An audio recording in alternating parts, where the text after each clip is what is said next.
Hebrews chapter 2 verse 14 to 15. Sabi, since the children have flesh and blood, he too shared in their humanity, so that by his death, he might break the power of him who holds the power of death. That is the devil. Now, sabi, verse 15, and free those who all their lives were held in slavery by their fear of death. Kanina, yung kanta, meron sinabi nun, hindi na ako matatakot sa apoy. Hallelujah! Praise the Lord. Hindi na ako takot sa kamatayan. Dahil isang salita mo lang, ang sabi nung sumulat ng kanta, di ba? The Word of God is very, very powerful. Sino po dito ang gusto ng kapangyarihan? Pastor naman, pambira. Wala naman tayong talagang ganyan eh. Pambira, parang si pastor naniniwala sa fiction. I believe lahat po tayo dito ay gusto ng kapangyarihan. Tama ba? Sino pong ayaw? Ay grabe, napakatindi ng mga paninindigan ng mga kapatid ko na nandito ngayon. Sino pong may ayaw ng kapangyarihan? Sino pong may gusto ng kapangyarihan? Yan! Praise the Lord. Akala ko merong magtataas ng kamay eh. Na may ayaw ng kapangyarihan. So lahat po tayo gusto ng kapangyarihan. And last week, pinag-aralan natin at pinag-usapan natin that Satan is already defeated. Amen? But, nasaan na siya ngayon? Nasa impyerno na ba siya ngayon? Naghahari-harian? Di ba? Kasi that is our preconceived ideas nung tayo ay bata pa. Tama, mali? Sa impyerno, pinipicture na natin, merong isang taong umaapoy, tapos may sungay. Kaya medyo mahimasmasan na tayo doon. No, sa impyerno, mga kapatid, wala po doon si Satan. Nasaan siya ngayon? Nandito siya ngayon, bumubulong sa inyo. No? Nandito pala siya ngayon. Magkaroon tayo ng yung spirit of the glass. Marami tayong deception na natanggap before. Nung tayo ay bata, kahit nga hindi bata, kahit mga matatanda, meron pa rin ganong belief. Because that is their preconceived ideas. Amen? Sabi, the enemy comes to steal, to kill, and to destroy. No? He is like a roaring lion looking for someone to devour. Well, the enemy, he cannot read your mind. He cannot know what is our future. Nagre-rely lang siya doon sa actions mo at sa mga sinasabi mo. Tama, mali? For him, I think, our life is like a game. Na pagka, alam mo yung poker? Sino dito nakakalam ng poker? Pagka nakita sa facial expression mo na meron kang alas. Pag nakita sa facial expression mo na medyo pangit yung baraha mo, madali kang mabasa. No? So today, yung mga tao na nandito ngayon, sa atin mga tao na nandito ngayon, na nangangarap na magkaroon ng kapangyarihan, maybe this day is for you. Masaya ba kayo doon? Gusto niyo yan? Ayaw? Sino po dito ang kayang kunin at paniwalaan yung kapangyarihan na ibibigay sa atin? Amen. Hallelujah. So let me talk about man's dominion over the earth restored. Wow. Sino po dito ang naniniwala that man's dominion has been restored? Amen. Hallelujah. Tatagalugin ko ha. Yung kapangyarihan o yung authority ng tao dito sa mundo ay nanumbalik. So ready na? Excited na ba kayo malaman kung paano at bakit at paano natin magagamit yung dominion na pinagkaloob sa atin at pinanumbalik ng ating Panginoon sa tao. No? So first,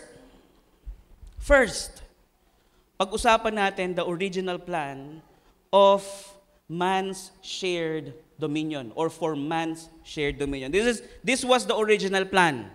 And I believe alam na ng mga nakararami dito itong bagay na ito, pero nakakalimutan. So basahin natin Genesis chapter 1 verse 26 to 28. Then God said, ano sabi? Then God said, let us make mankind in our image, in our likeness, so that they may rule over the fish in the sea and in the birds in the sky. Ano sabi?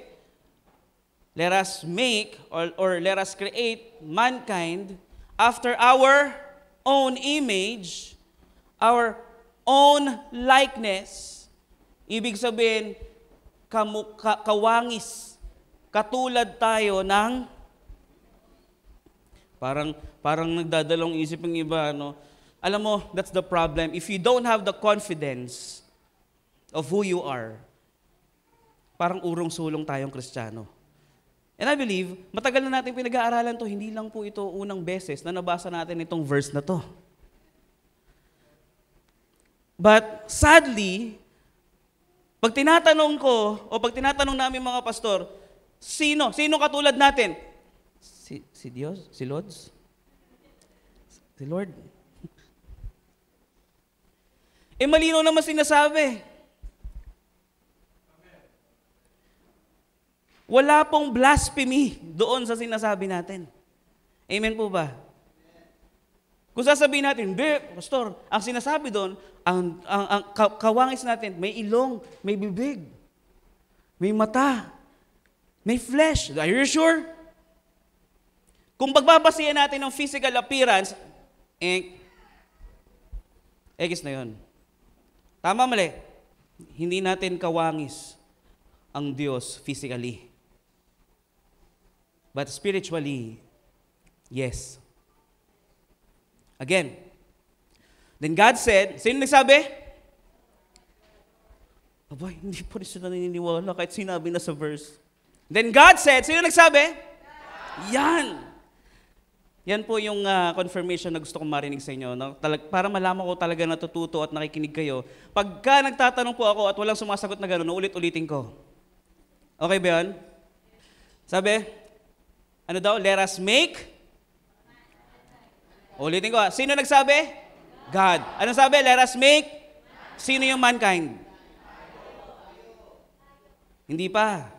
Hindi pa tayo. Sino yung mankind? Si Adan. Si Adam. Adam, ano apelido? So let us make mankind after our own image and likeness. No? So sabi let them have their own dominion. Sabi sa ibang version. Amen? Let them have their own dominion. So God created mankind, sabi sa verse 27, in His own image, in the image of God, He created them. Grabe naman pong emphasis yung binibigay ng Biblia sa atin that we are just like God. So, male and female, God created it. God blessed them and said to them, ito na, be fruitful. Pakinggan nyo mabuti ito at tignan nyo mabuti mga kapatid. Be fruitful and increase in number. Fill the earth and subdue it. Rule over the fish in the sea and the birds in the sky, and over every living creature that moves on the ground. Nangyari, hindi? Nangyari. So, ibig sabihin, from the start, there is dominion. Tama, mali? Ang ganda ng dominion, di ba? Ipinagkatiwala ng ating Ama, ng ating Hari, yung pagpapangalan sa mga ibon, sa all living creatures over the land and the sea and in the sky. No? So lahat 'yon pinagkatiwala ng Panginoon kay Adam. So nangyari. Tanong, ano nga ba kasi yung dominion? Kasi kanina pa ako nagsasabi ng dominion, baka hindi nagigets ng iba. What is dominion? So let us define dominion. This is from Webster Dictionary. Ano yung dominion? It is supremacy, authority, ano pa? Power, lordship, sovereignty, prominence. That is dominion. So you can just imagine, dito pa lang, kung iisipin na natin, yung title pa lang natin, man's dominion, restored. Grabe, ibig sabihin, merong malaking bagay na nangyari before. At na-restore yung ating dominion. Bakit kailangan i-restore kung nagawa naman ni Adan yung pinapagawa sa kanya? Kaya kami inire-restore kasi merong nasira. Tama, mali? Hindi mo gagamitin yung salitang restoration kung walang nasira or nawala. Tama? Gagamitin natin ang salitang create or creation, created, pagkabago pa lang. Just like Adam, yun ang ating affirmation or proof na si Adam yung first na nakatanggap ng dominion. Amen? Genesis chapter 2 verse 19 to 20 sabi, now the Lord had formed out the ground, all the wild animals and all the birds in the sky. He brought them to the man to see what he would name them. Nakita nyo? May authority si Adam, wala? Meron. Kasi hindi diniktahan ng Panginoon si Adan kung anong ipapangalan niya doon sa mga hayop. Tama? So that is a perfect dominion. Biruin mo, meron kang authority. May power ka, meron kang karapatan. Amen po ba? Imagine niyo na lang kung meron kayong authority na gano'n. Di ba mahilig nga tayo magdesisyon? Meron nga tayong tinatawag na tao, paladi. Alam niyo yung paladi? Paladesisyon. Yung kahit wala pang approval, nagdidesisyon na. Di ba? Maraming tao feeling entitled. Pero si Adan, talagang binigyan siya ng title. Binigyan siya ng karapatan, ng kapangyarihan, authority to name every living creatures and over all the creations here on earth. No? So again, ang ginawa ng Panginoon dito from the start is extending the heavenly kingdom here on earth. Kung ano yung nandun sa langit, gusto na ibinaba dito. At meron siyang inatasang tagapamahala at yun po si Adan. And whatever the man called each living creature, that was its name. Verse 20, so the man gave names to all livestock, the birds in the sky, and all wild animals. But for Adam, no suitable helper was found. The problem, mga kapatid, ay si Adan, alam naman natin ang history, na siya ay nag-fail. Amen? First Adam failed, but it is not God's will. Marami kasing distorted belief that everything that is happening here, or everything that is happening, or everything that had happened are God's will. So medyo meron tayong idediretso. These are some distorted belief or preconceived ideas ng mga Kristiyano na hindi naman mapangit pakinggan, napakagandang pakinggan at napakataas ng faith. Kung ating papakinggan at ating titignan, pag sinasabi nila, it's okay, everything that had happened or everything that is happening right now is the will of God. It is the will of God. Totoo ba na lahat na nangyayari sa atin ngayon ay kalooban ng Panginoon? Yung decision mo kahapon, is it the will of God? Babato tayo sa langit ngayon. Ang matamaan magkaroon ng kapangyarihan. Amen? Oh, hallelujah. Babato ako sa langit ngayon, ang matamaan magkaroon ng kapangyarihan. Bakit? Kasi I believe that people here in this place ay hindi matampuhin pagdating sa katotohanan. Di ba? Encouragement agad. That's what you call sandwich approach. So, nag-fail si Adam, hindi yung trip ni Lods. Okay, hindi yung trip ng ating Panginoon. Okay, sige, masyadong magaling si Adam. Medyo pipitikin ko muna onte, magkakamali siya, mag-fail siya, tapos i-restore ko na lang. Ganun ba yun?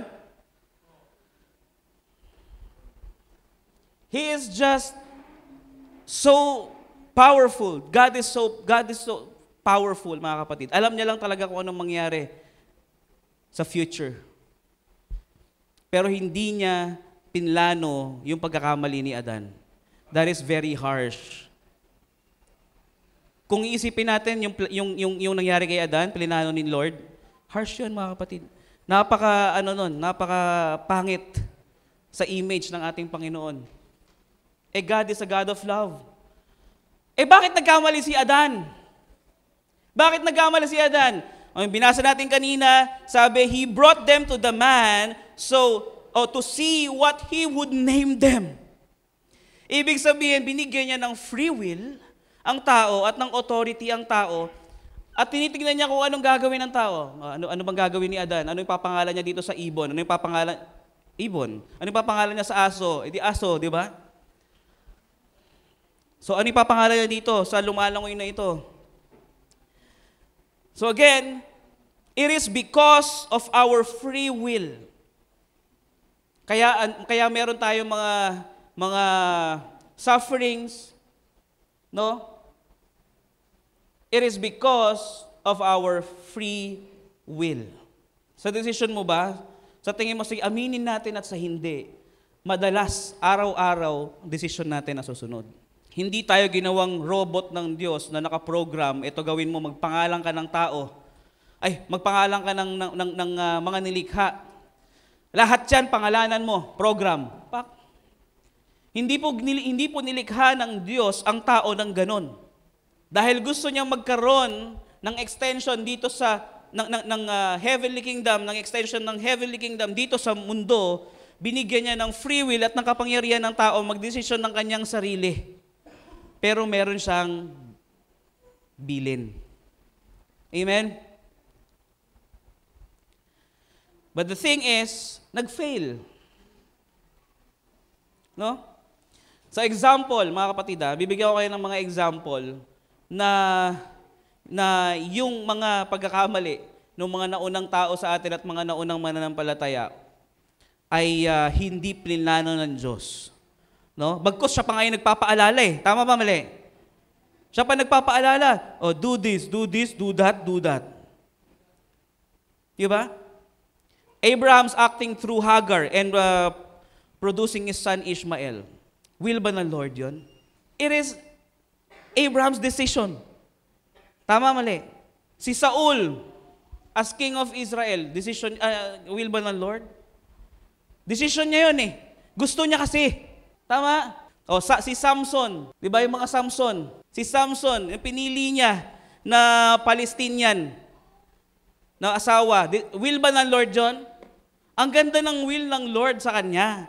Pero kasi meron siyang sariling desisyon. Amen? Yung fall of man, desisyon ng tao. No? Si Jonah, running from God's will. Doon pa lang kontra na, desisyon niya yon. Ang will ng Diyos ay pumunta siya sa Nineveh. Pero ayaw niya. Ang Diyos gumagawa ng paraan para dalhin pa rin siya doon. Diba? Kaya nga sabi, many are the plans in man's heart, but God's will always prevail. Si Jonah may sariling gustong gawin, may sariling disposition. Pero God's will always prevail. Amen po ba? Diba? So marami pa. Kung babasahin niyo yung Biblia, maraming pasaway na tao ang Diyos. Kasi merong free will. Amen? And that is because they don't understand the dominion. Alam niyo ba na yung mga naunang tao before Jesus Christ ay hindi nila alam ang dominion. Now, and then the last Adam came. Sino yun? Then Jesus came here on earth accomplished the redemption. Hallelujah. Well, masamang balita na talagang yung dominion na binigay sa atin ng Panginoon from the start ay nawala. No? Because of wrong decision. No? Sipin niyo mga kapatid, no, ang daming pwedeng magbago because of our wrong decisions. Ang daming pwedeng mangyari because of our wrong decision. Either way, ang daming pwedeng magandang mangyari with our right decision. So, dati sinasabi ko, nandito itong mga in-invite na to ngayon because it is God's will.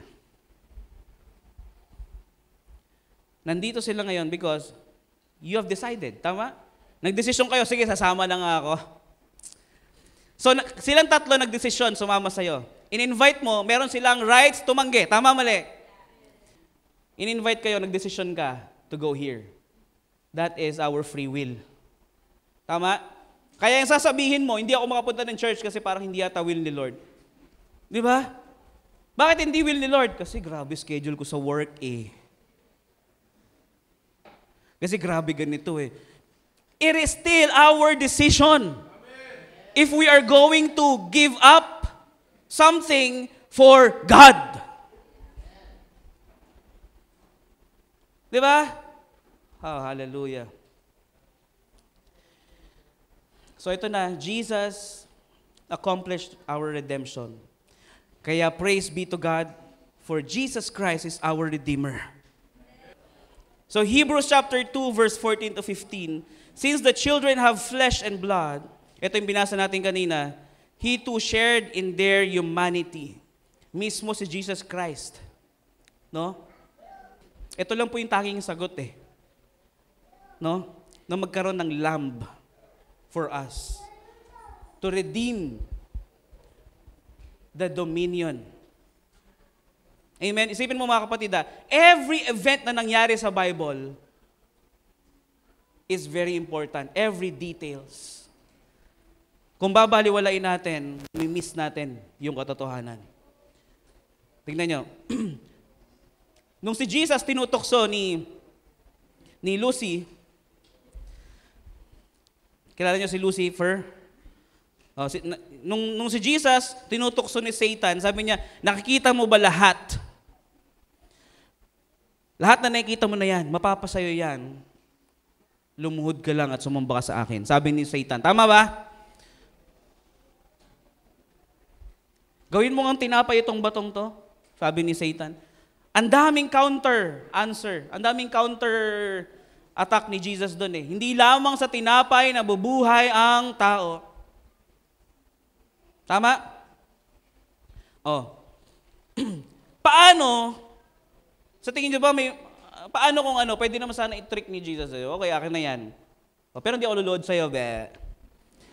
Pero kasi pag nag-submit si Jesus doon sa challenge ni Satan, parang pinatunayan na din ni Jesus na ang dominion talaga ay na kay Satan pa rin. Tama? So hindi pala, mga kapatid, every offer na ibinibigay sa atin ay hindi pala kailangan tanggapin. We need to know that we have the dominion. Amen? At hindi po sa pagiging mayabang iyon. No? Pag mami-misconceptualize mo yung katuruan na ito, magiging mayabang ka at mag-aasta kang parang kung sino lang. Pero kung malalaman natin ito ng tama, your life will be so easy. You know, life is so easy. We're just making it complicated. Matthew chapter 28 verse 18, Jesus gave us His name. And Jesus came and spoke unto them, saying, all power is given unto me in heaven and in earth. Lahat ng kapangyarihan ay binigay kay Jesucristo in heaven and in earth. Amen? Sino tinanggap mo? Kanino ka naniniwala? Sinong sinusundan mo? Jesus. No? And actually, yun yung sa New Testament. Nangyari at naganap na. But before pa lang, bago pa lang lumabas si Jesus Christ sa picture, pinaprophesy na ang kanyang pagdating. Di ba? Isaiah chapter 9 verse 6, sabi, "For to us a child is born, to us a son is given, and the government will be on his shoulder. And he will be called Wonderful Counselor, Mighty God, Everlasting Father, Prince of Peace." Hallelujah. Alam niyo mga kapatid, our God, being a Father, did everything. Our God, being a Father, did all of those na nakita natin sa Biblia. Bakit? Ako, halimbawa, si Brielle. Napanood ko siya kung anong gagawin niya. May free will siya. Tama? Hindi ko siya pwedeng basta piitin na lang kasi hindi niya ma-explore yung kanyang pagiging bata. Tama? Pero ako, habang pinapanood ko siya, meron na nakatanim sa isip ko, meron na akong anticipation na pag ito nadapa o pag ito na out of balance, ganito gagawin ko. Nakukuha niyo? God, nung nakita niya si Adan, na nag-fail, meron agad siyang remedy na nasa isip, paano niya i-restore yung nawalang dominion nito. Pwede naman niya ibalik sana agad, pero hindi eh. God is a God of justice, no? Hindi niya pwedeng i-break yung sarili niyang batas. Amen po ba? God is so holy, hindi pwedeng mag-duel ang sin and righteousness. Kaya nga sila pinaalis sa Garden of Eden. Does somebody here remember where and what is the Garden of Eden? O, sana naalala nyo pa kung anong Garden of Eden na pinag-uusapan natin. Hallelujah. Now, the dominion has been restored through Jesus Christ because of His redemption na ginawa. No? Ngayon tayo, anong gagawin natin?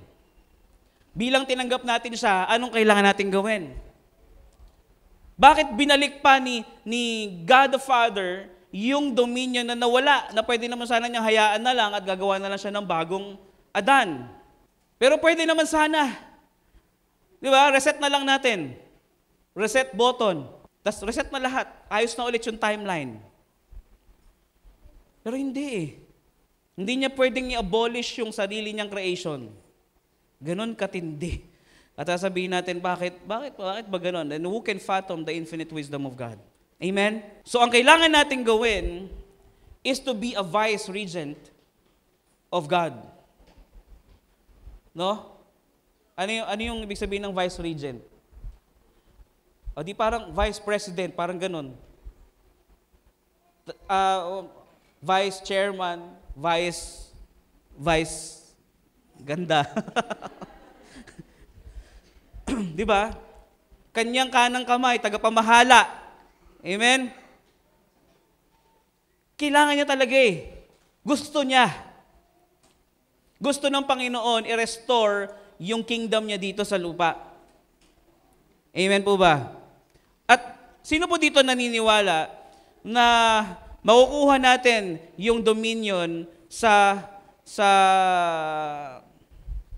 ang tawag dito, second coming pa lang? Kasi maraming ganong belief, tama?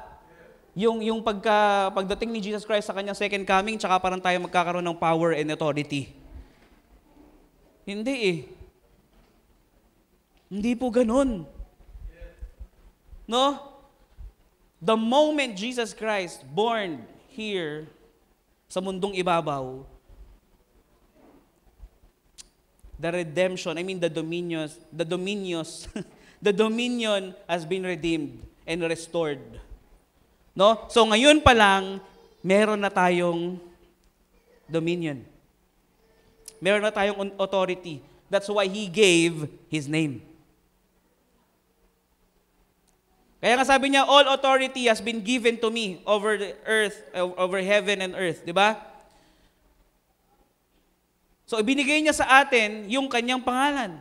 That's why lagi niya sinasabi, when you pray like this. Ask everything in my name. Wow. You can just imagine, mga kapatid, ito lagi nating sinasample. Lagi nating ine-example. Dito sa Pilipinas, ang pinakamakapangyarihan ay ang ating presidente. Tama, mali? Oh. Ngayon, lahat ba tayo pwede magkaroon ng authority from the president? No. Pero pag meron siyang ibinigay na ID sa'yo or certificate man lang or SPA, di ba? Alam natin lahat yan. Pag binigyan ka ng SPA, ano ibig sabihin ng SPA? Special Power of Attorney. Tama? Na binibigyan ng kapangyarihan itong tao na to from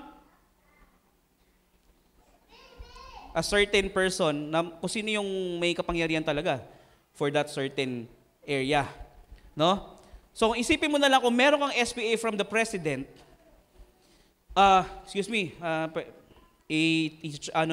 take over namin itong lugar na to, kasi ito, sabi ng presidente.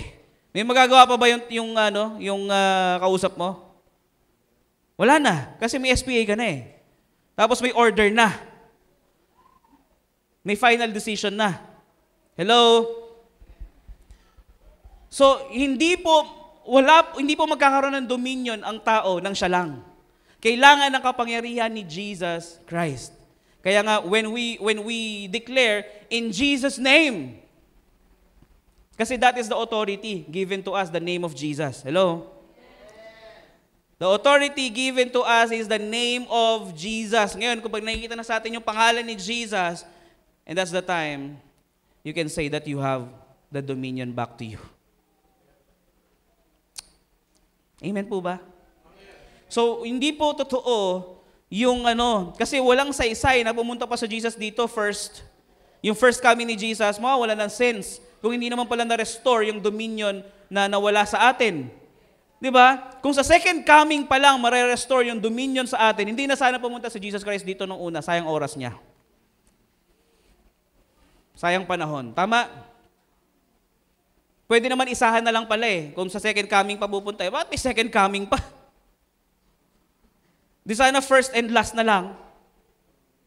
Amen po ba? So, ibig sabihin, sa first coming pa lang, the dominion has been restored already. Binubulag lang tayo ng kaaway na wala pa yung dominion sa'yo. Okay lang magsimba ka na magsimba. Walang problema yan.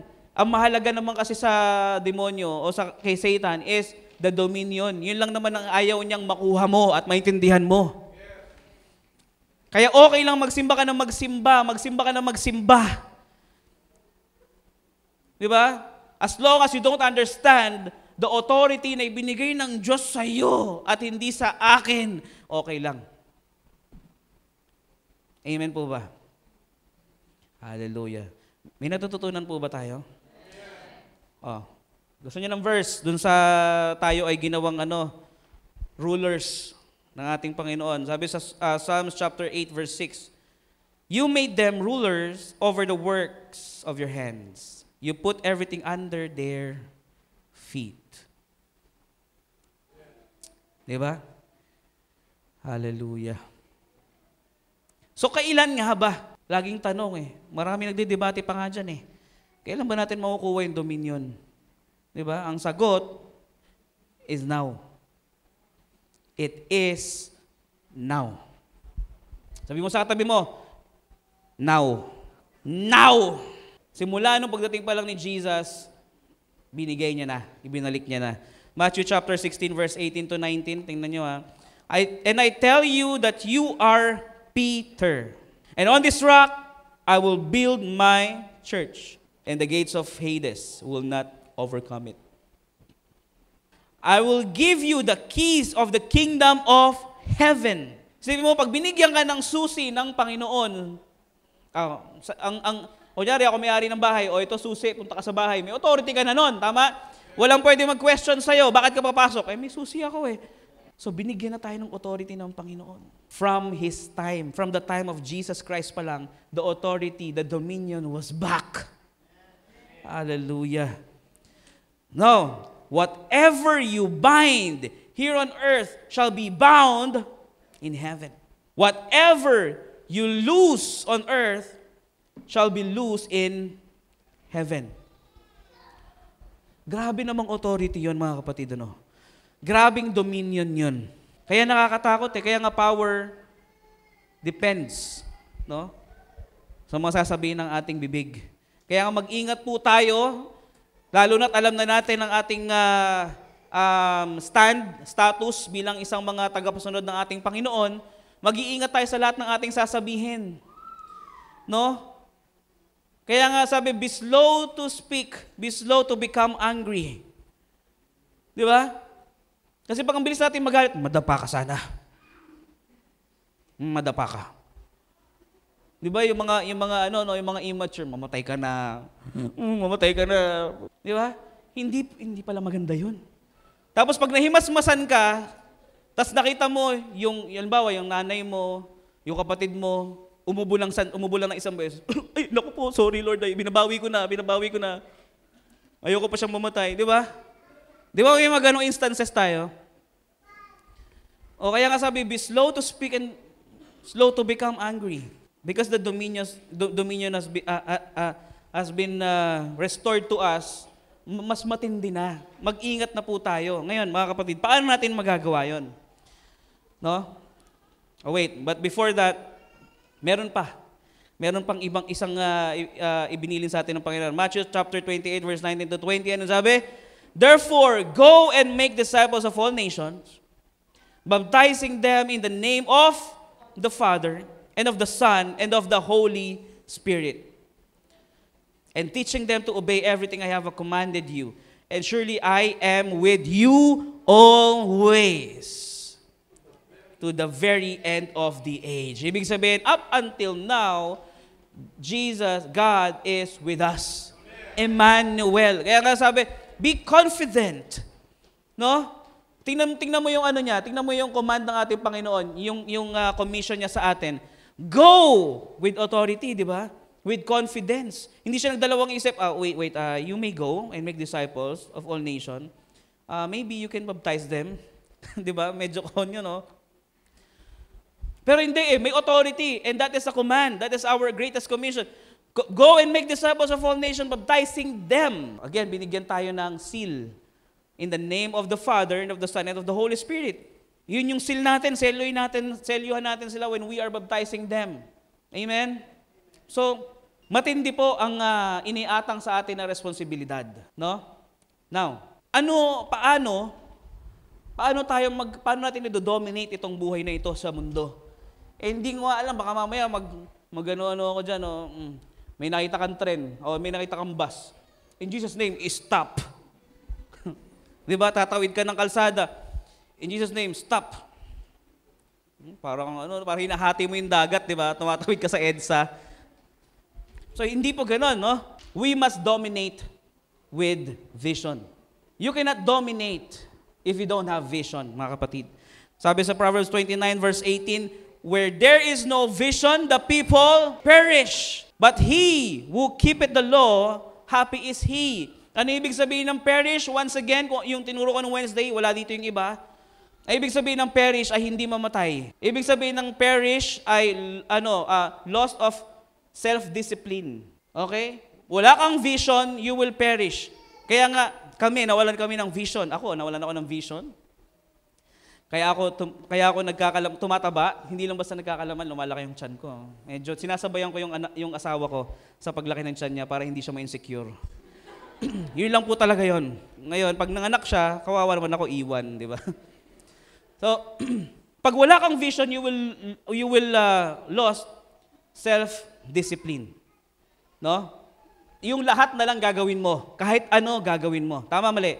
Tingnan mo, nung ako nawalan ng vision, nung nawalan ako ng perspective sa aking sarili, kasi masarap kumain. So lahat kakainin ko, lahat titikman ko. Ang sarap kasi sa tablo, hindi pa namin natitikman, naka-bucket list na yan. but with discipline. Try natin. Sarap kasi kumain eh. Dati hindi ako kumakain ng rice, pero nung natikman ko ulit yung rice, naku po, dire-diretso na, sir. Di ba? Ang hirap ng tanggalin. Pero may mga remedy naman dyan. So, lahat na gusto kong tikman. Ang naging diet ko, seafood. Alam niyo po yung seafood diet? Ha? When I see food, I eat. So, yun po yung nangyari. Kaya ako lumobo ng ganito. Kasi nawala yung perspective at yung vision ko sa aking sarili. Na, hindi na ako conscious. No? Dati, nung mga 20 hanggang 26 ako, sobrang conscious ko talagang, nung naliligaw ako sa asawa ko noon, sasama ko pa yan, mag-gym ako. Nanonood lang siya. Kasi hindi ako papayag na hindi ako makapag-gym ng isang araw. Ganon ako ka-gym rat noon eh. Gym rat. Di ba? O, nung nawala yun, dahil nag-enjoy ako sa pagkain, na napakasarap, at nag-enjoy ako magpahinga, lumobo. Nawala yung vision. Hello? Now, pag wala kang vision, mga kapatid, ang dali mong matukso sa kahit anong bagay dito sa mundo. Are you there? Tingnan mo lang mabuti. Parang parehas lang yan sa pagkain eh. Di ba? Nawala yung vision mo, nawala ka ng self-discipline. So parang gusto mo nang itry ang lahat, yung nagpahinga ka sa church. Halimbawa, nagpahinga ka sa church. Ang hirap bumalik. Tama? Sabi ko sa kanya, saan ka magpapahinga? Eh di ba ang kapahingahan ay ang Panginoon? So saan ka magpapahinga sa Kanya? Ibig sabihin pagod ka na kay Lord. Di ba? So isipin natin mabuti lahat. No? Na ano ba yung vision, mga kapatid? Ano ba yung vision? Ano ba yung kailangan nating makuha? Vision in other term is revelation.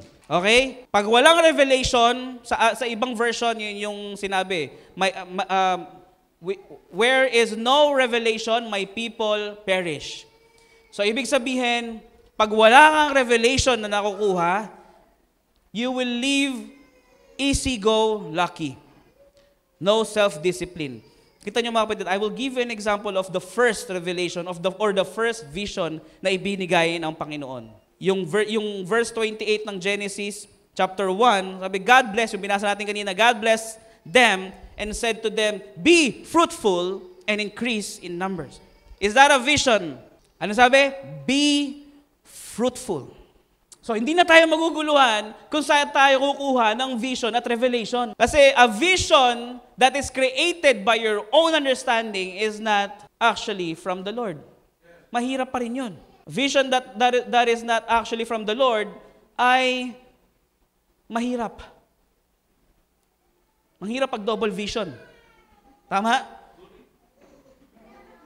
Di ba? May vision, may revelation sa akin ng Panginoon, be fruitful. May revelation sa akin ng Panginoon to go and make disciples of all nations. To bear the fruit of the Holy Spirit. Yun ang revelation sa akin. That's my vision.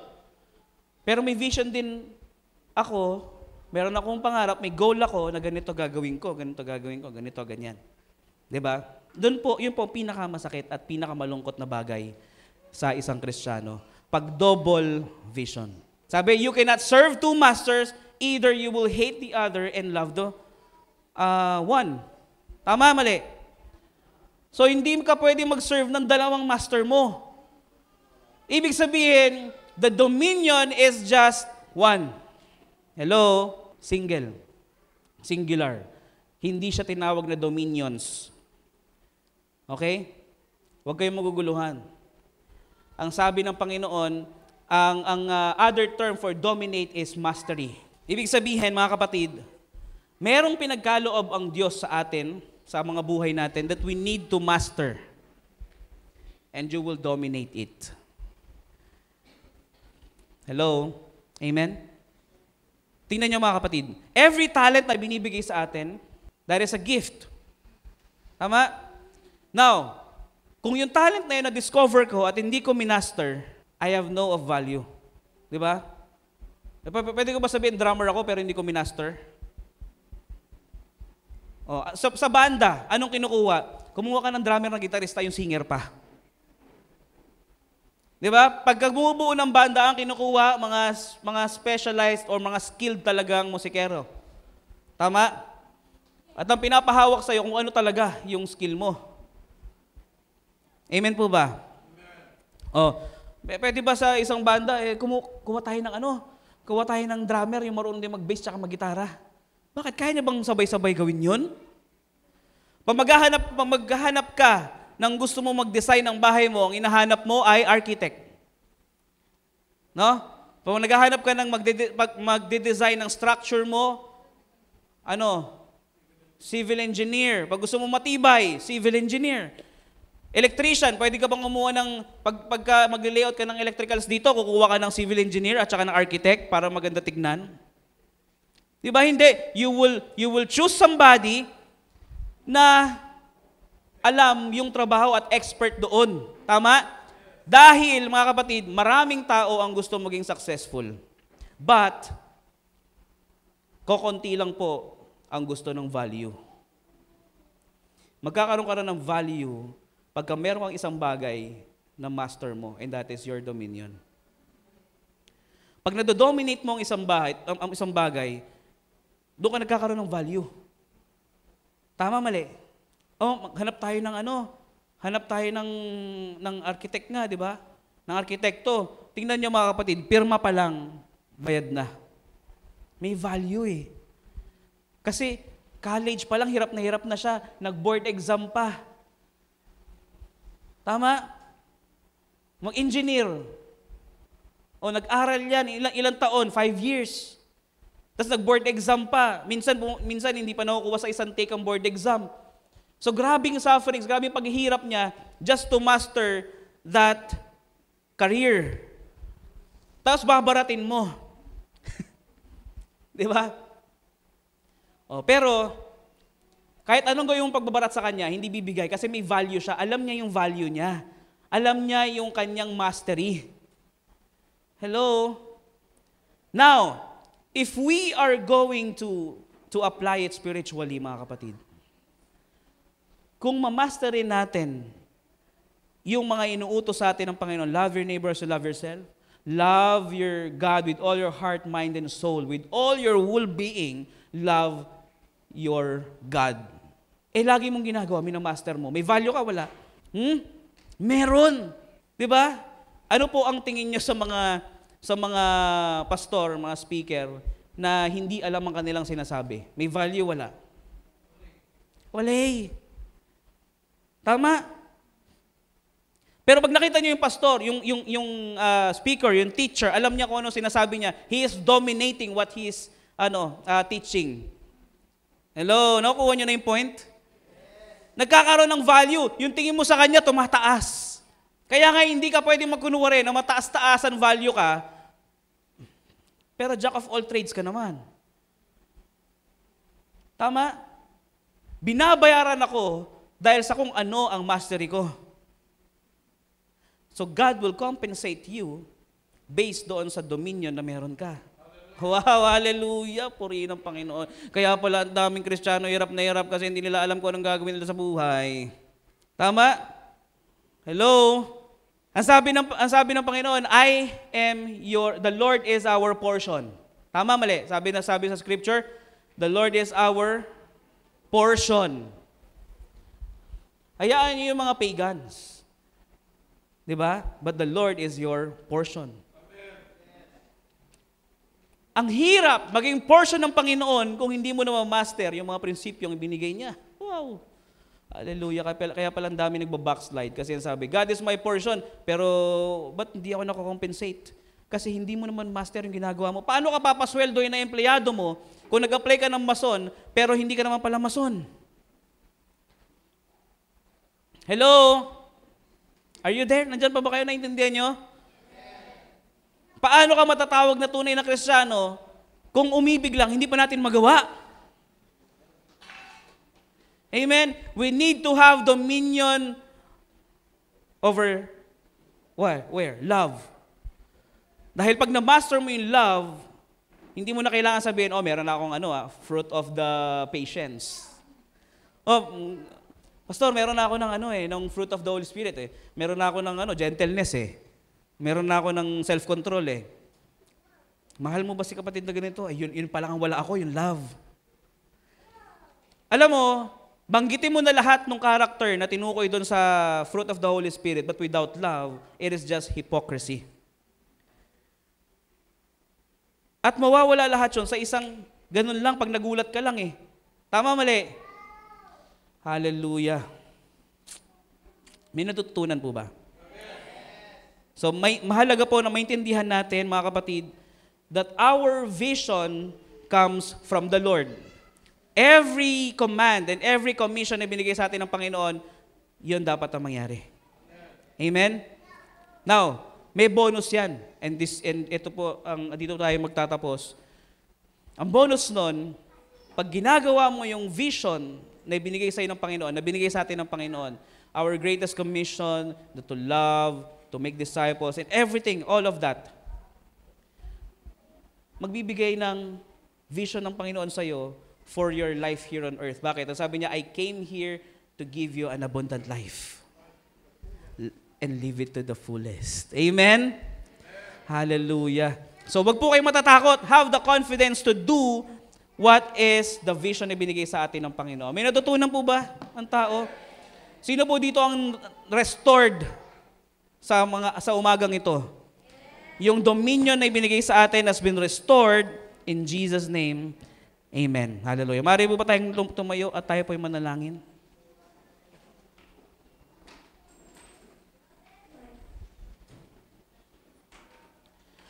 Hallelujah. Father God in heaven, we glorify your name. We thank you for the restoration of our dominion here on earth. Nawa, Panginoon, lahat po ng mga pinagkaloob nyo sa amin, na mga bagay dito sa mundo ay mapangalagaan namin ng mabuti. Every skills, every talent that we have, at lahat po ng mga bagay na pinagkatiwala nyo sa amin, may we dominate it in Jesus' name.